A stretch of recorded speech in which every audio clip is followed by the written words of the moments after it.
Bismillahirrahmanirrahim. Assalamualaikum warahmatullahi wabarakatuh. Alhamdulillahi rabbil alamin. Allahumma salli ala Muhammad wa ali Muhammad. Pembelajaran geografi kali ini akan menjelaskan tentang seisme atau peristiwa gempa bumi. Tapi sebelumnya, marilah kita buka pembelajaran kali ini dengan membaca Fatihah. Al-Fatihah. Tujuan pembelajaran kali ini kita bisa menyebutkan definisi gempa, jenis-jenis gempa, proses terjadi gempa, mengetahui mitigasi gempa, dan mengetahui persebaran gempa di Indonesia. Apa Anda pernah merasakan bumi bergoyang atau berguncang? Apakah Anda pernah merasakan gempa kecil atau lindu? Beberapa hari atau dalam 1 bulan ini, Indonesia lempeng tektoniknya aktif di beberapa wilayah di Sulawesi, Maluku, jadi aktivitas gempa bumi. Ya, kita mengenang beberapa gempa yang ada di Indonesia. Pertama, gempa Aceh tanggal 26 Desember 2004 dengan kekuatan gempa 8,9 sampai 9,2 skala Richter. Ini merupakan gempa yang besar yang pernah dialami oleh negara kita Indonesia. Korban jiwa akibat gempa tersebut menurut Departemen Sosial RI sekitar 105.262 orang, total Asia Tenggara lebih dari 150.000. Ini monumen tsunami yang ada di Aceh. Nah, di peristiwa tersebut kita mesti akan menemukan istilah pusat gempa. Jadi pusat gempa pada waktu itu di bagian pantai barat Sumatera. Kita menyebutnya pusat gempa dengan dua istilah, di mana pusat gempa yang ada di permukaan namanya epicentrum, kalau pusat gempa di dalam perut bumi disebut hipocentrum. Bisa kita lihat di pusat gempa tersebut akan membuat gelombang seperti kita melempar batu ke air, maka gelombangnya ke segala arah, dan bahkan pada waktu gempa tersebut dirasakan sampai India, bahkan ke Afrika. Ini hasil citra satelit sebelum dan sesudah tsunami, bisa kita lihat dampak dari tsunami tersebut sangat merusak sehingga tatanan di wilayah terdampak sangatlah rusak ya. Jadi air sampai masuk ke dalam daratan. Oke, korban jiwa, korban harta, benda, material yang lebih daripada itu yaitu korban imaterial atau mental. Gempa Jogja tanggal 27 Mei 2006. Tanggal 27 Mei 2006, kurang lebih pukul 5 lebih 50 menit selama 57 detik, kekuatan gempanya 5,9 skala Richter, di mana korbannya 6.234 jiwa. Gempa Papua 25 Juni 1976 dengan korban jiwa 5.422. Gempa Flores dengan kekuatan 7,8 pada skala Richter dengan korban 2.500 jiwa pada tanggal 12 Desember 1992. Gempa Sumatera Barat tanggal 30 September 2009, kekuatan gempanya 7,6 skala Richter dengan korban 1.117 jiwa.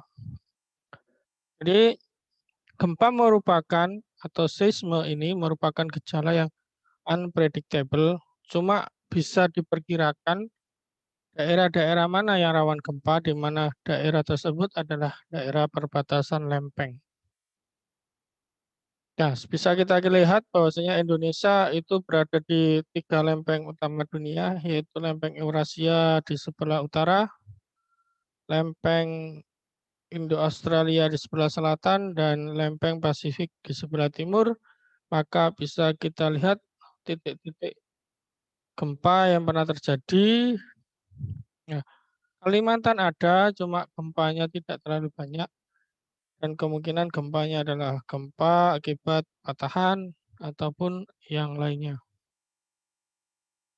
Bagaimana gempa itu terjadi? Yang pertama, ada 2 lempeng yang saling menekan dan mengakibatkan energi potensial terakumulasi, terbengkokkan energi potensial terakumulasi, patah, energi potensial berubah menjadi energi kinetik, menyebar dan menggetarkan kerak bumi di sekitar patahan atau gempa.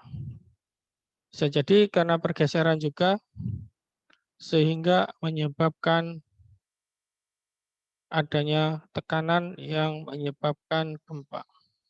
Jadi pergerakan lempeng yang ada itu akan menyebabkan gempa, namanya gempa tektonik. Namanya Richter. Richter adalah orang yang telah menemukan atau membuat skala di mana skalanya mulai dari 0 atau kurang dari 2 sampai lebih dari 8. Bisa kita lihat 2 itu gempanya ringan, tak dirasakan, 3 itu tidak terasa tapi tercatat, terasa tapi tidak menimbulkan kerusakan, 4 itu goyang-goyang, 5 kerusakan pada daerah-daerah pada area yang kecil, 6 kerusakannya 1.600 kilo sudah, 7 kerusakan yang serius, 8 lebih merupakan skala gempa yang menyebabkan kerusakan skala yang serius di area yang lebih dari beberapa ratus kilometer. Seismograf adalah alat untuk mencatat gempa, di mana semakin naik turunnya ini semakin tinggi, maka bisa kita lihat itu berarti gempanya tinggi. Cara untuk mengatasi atau persiapan atau mitigasi gempa. Jadi kita lihat bangunan, kalau kita gempa di bangunannya seperti apa. Jadi ada struktur rumah yang bisa kokoh, ada yang mudah juga rubuh gitu ya. Jika kita berada di dalam bangunan, maka kita bisa berlindung di bawah meja, kolong, atau apapun yang bisa menghindarkan kita dari runtuhan. Jika kita berada di luar, maka kita secepatnya lari atau menghindar menuju ruang yang terbuka. Jika kita berada di dalam kendaraan, maka alangkah baiknya kita turun dari kendaraan, dan jika kita dekat dengan pantai, maka kita lebih baik segera menghindar dan evakuasi ke arah daerah yang lebih tinggi. Nah, jika dalam bangunan maka atau lift, maka gunakan tangga biasa, jangan menggunakan lift.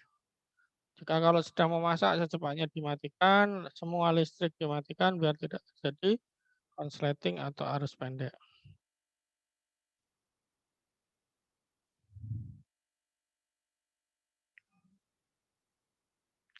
Oke anak-anakku, untuk mitigasi gempa dan gempa tadi sudah kita pelajari. Untuk tugasnya kalian menyiapkan ataupun menerangkan apa saja jenis-jenis gempa yang ada di dunia ini, sekaligus apa hubungan antara tsunami dan gempa. Jadi ada 2 pertanyaan. Yang pertama kalian sebutkan dan jelaskan tentang macam-macam gempa, kalau bisa diberikan contoh. Yang kedua, kalian jelaskan hubungan antara gempa dan tsunami. Oke, kita akhiri. Semoga kita tetap diberi lindungan oleh Allah. Semoga tetap semangat. Kita bertemu lagi di pertemuan yang akan datang. Kurang lebihnya, saya mohon maaf. Kita tutup dengan baca Fatihah. Al-Fatihah.